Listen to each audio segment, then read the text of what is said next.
विद्यार्थियों नमस्ते।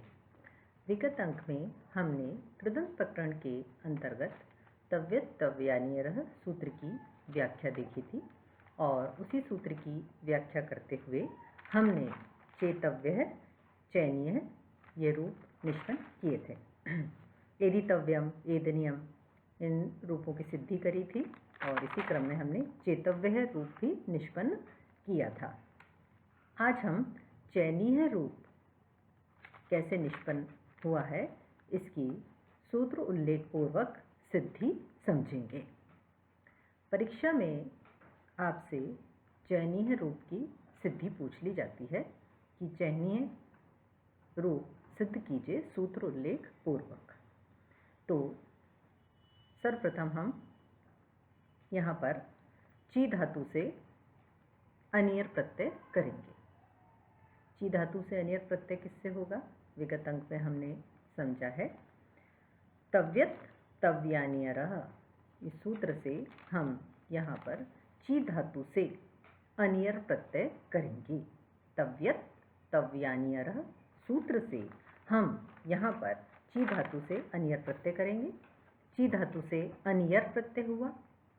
र की अंतिम रकार जो हलंत है उसकी इत संज्ञा हो जाएगी हलंत्यम सूत्र से।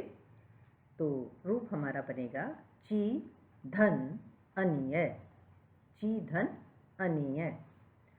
सार्वधातु का आर्धातुक यो सूत्र जो कि यह कहता है सार्वधातुक या आर्धातुक प्रत्यय परे होने पर इगंत अंक को गुण होता है। इगंत यानी इक अंत में है जिसके इक प्रत्याहार में ई उ री री ये बनाते हैं, इसलिए ई उ री री जिसके अंत में है ऐसे इगंत अंक को सार्वधातुक या आर्धातुक प्रत्यय परे रहने पर गुण आदेश होता है। जब हमने ची धातु से अनियर प्रत्यय किया तो यहाँ पर अनियर प्रत्यय परे है जो कि आर्धातुक है। इस आर्धातुक प्रत्यय के परे रहने पर ची में जो इकार है, ह्रस्व इकार है, ये इकार अंत में है इसलिए इसको गुण की प्राप्ति होती है। ई को गुण ए ही होगा। ई को ए गुण होकर यहाँ पर हमारा रूप बनता है चे धन अनीय, चे धन अनीय। अब सूत्र जो प्रवृत्त होता है एचो अयवा यावः, आपने प्रथम वर्ष में ही यह बात समझ ली थी। द्वितीय वर्ष तृतीय वर्ष में भी आप सतत रूप से ये बात समझते आ रहे हैं कि अच परे होने पर ए के स्थान पर अय आदेश होता है। तो अनियर में अकार अच परे है इसलिए च का जो ए है, चे ए है, इसको अय आदेश हो जाएगा। तो जब ए को अय आदेश हो जाएगा तो च अय और अनीय, च अय और अनीय यह रूप हमारा निष्पन्न होकर चयनीय रूप निष्पन्न होता है। चयनीय रूप हमारा बनता है चयनीय। विभक्ति आदि का प्रयोग करके चयनीय रूप निष्पन्न होता है। विभक्ति आदि का प्रयोग करके, जैसे हमने विगत अंक में शब्द रूप जो सिद्ध किए हैं उनमें हमने चयनीय रूप बनाया। जैसे यहाँ पर कृतद्धित समासाश्च से हमने प्रातिपदिक संज्ञा करी। सु आदि सुऔजस सूत्र से हमने सु आदि प्रत्यय का प्रयोग किया और सु में से उकार की उपदेशे अजनुनासिक से संज्ञा हुई, सकार बचा, स सजु शुरू से स को रुत्व हुआ, फिर र को खरव सानीय विसर्जनीय से विसर्ग आदेश होकर चयनीय रूप निष्पन्न हुआ, जैसा कि हमने चेतव्य आदि में निष्पन्न किया था। उसी प्रकार से चयनीय में भी कृतद्धित समासाश्च से प्रातिपदिक संज्ञा होगी। सुऔजस से प्रथम भक्ति एक वचन में सु प्रत्यय आएगा। सु में जो ऊ है अनुनासिक है, उपदेशे अजनुनासिक इत से उसकी इत संज्ञा हो जाएगी। इत संज्ञा होने के पश्चात सु में से बचेगा स सजुषो रू से वहाँ पर स को रुत्व रू होगा। रू में से फिर अनुबंध लोप होकर र बचेगा और खरफ सानियों विसर्जनीय से विसर्ग आदेश होकर चयनीय रूप निष्पन्न होगा। पुनः हम इसकी सिद्धि देख लेते हैं एक बार। परीक्षा की दृष्टि से यह अत्यधिक महत्वपूर्ण है, परीक्षा में पूछ ली जाती है। तो चयनीय रूप अगर आपसे पूछा जाता है तो सर्वप्रथम आप तव्यत् तव्यान्यरः सूत्र से यहाँ पर ची धातु से अनियर प्रत्यय करेंगे। र की हलंत्यम से इत संज्ञा होगी, ची धन अनीय ये रूप बनेगा। सार धातु का आर धातु कयो से गुण की प्राप्ति होती है। ची के ई को ए हो जाता है गुण होकर, चे धन अनीय। एचो अयवायावह सूत्र की प्रवृत्ति होती है। अच परे होने पर ए के स्थान पर अय हो जाता है। च अय और अनीय, इनको जब हम संयुक्त कर देते हैं तो चयनीय रूप निष्पन्न हो जाता है। हमें रूप बनाना है चयनीय विसर्ग वाला, तो वही क्रम चलेगा जैसे विगत अंक पे हमने करा है। कृतद्धित समासाश्चय से प्रातिपदिक संज्ञा सुआदि प्रत्ययों का प्रयोग करके चयनीय रूप निष्पन्न होगा। अब जब हमने यहाँ पर चयनीय रूप निष्पन्न कर दिया, इसी क्रम में हम आगे रूप निष्पन्न करेंगे पचे लिमः। पचे लिमः, पचे लिमः में भी धातु प्रत्यय परश्च अधिकार पूर्वक पच धातु से केलिमर उपसंख्यानम सूत्र से केलिमर प्रत्यय का प्रयोग होता है।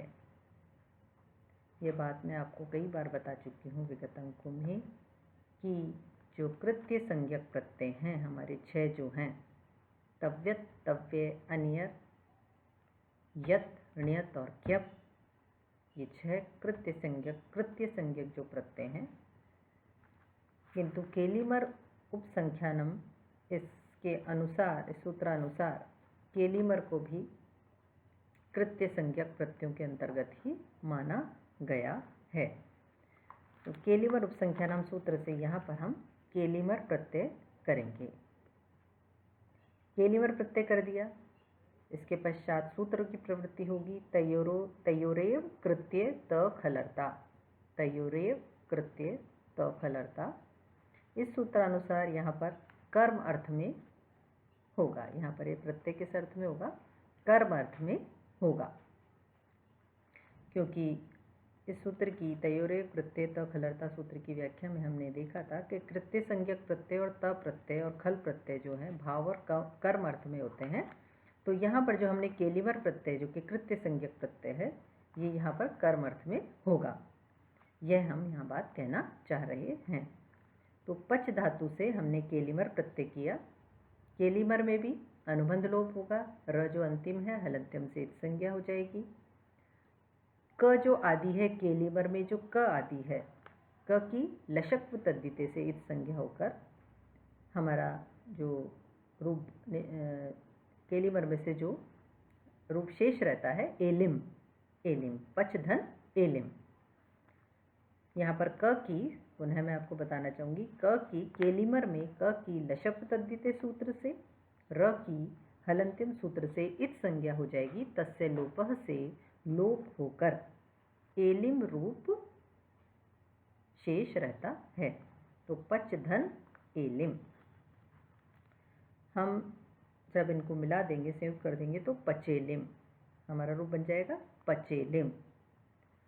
फिर वही प्रक्रिया चलेगी। कृतद्धित समासाश्चय से प्रातिपदिक संज्ञा, सु औजस से सु आदि प्रत्ययों की प्राप्ति। अब यहाँ पर पचेलिमः रूप है, प्रथमा भक्ति बहुवचन का रूप है। तो यहाँ पर प्रथमा भक्ति बहुवचन में जस प्रत्यय आएगा। पचेलिम धन जस, सु औ जस, जस प्रत्यय प्रथमा भक्ति बहुवचन का है, जस प्रत्यय आएगा बहुवचन में। जस में ज की चुटु सूत्र से इत संज्ञा हो जाएगी। तस्य लोप से लोप होकर अस शेष रहेगा। पचेलिम धन अस। प्रथमयो पूर्व सवर्ण से पूर्व सवर्ण दीर्घ आदेश होकर पचेलिमास रूप निष्पन्न हो जाएगा और स को स सजुषु रु से रुत्व व विसर्ग कार्य होकर पचेलिमः रूप निष्पन्न होता है।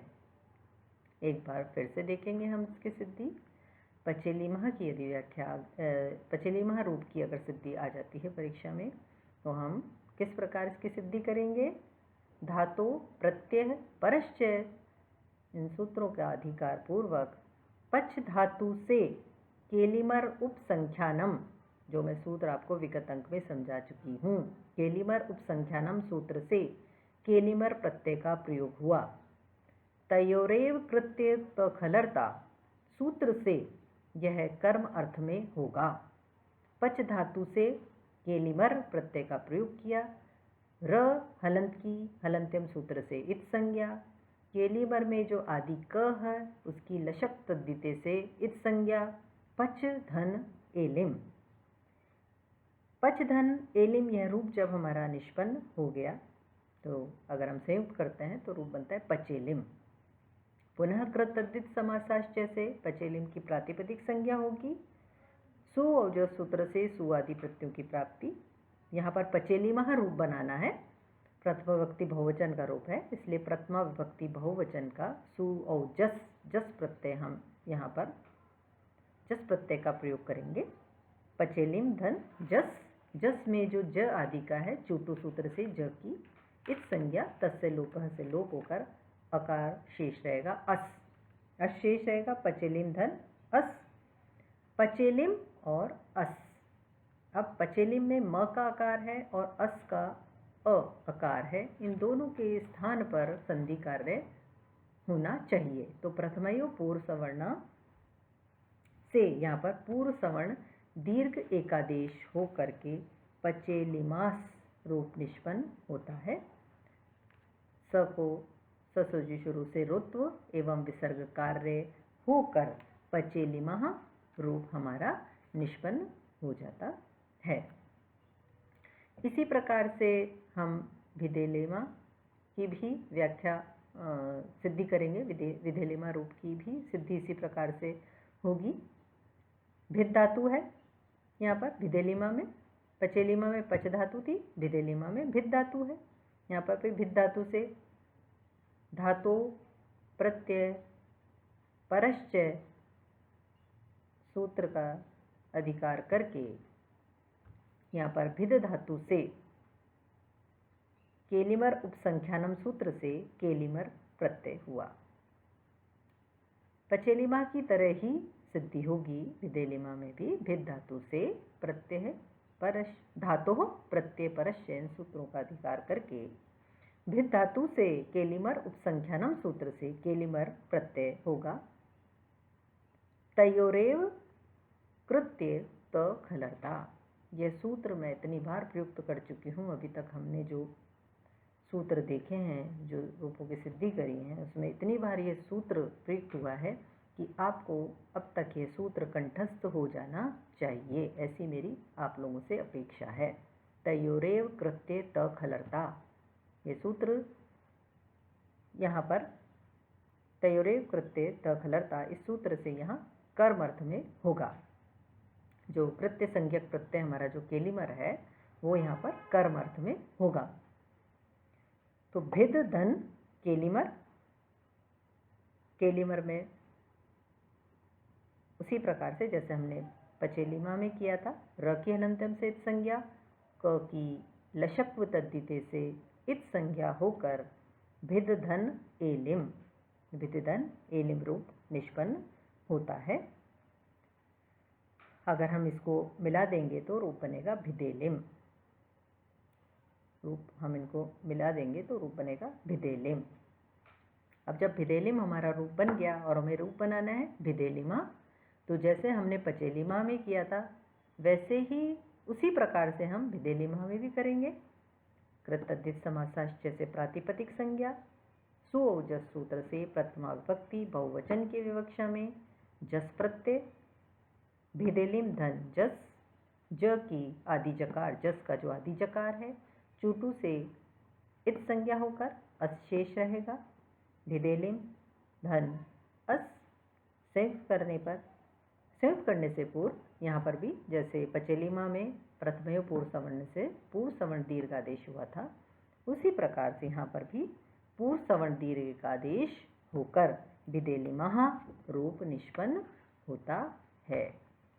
शेष सूत्रों की व्याख्या अगले अंक में देखेंगे। धन्यवाद।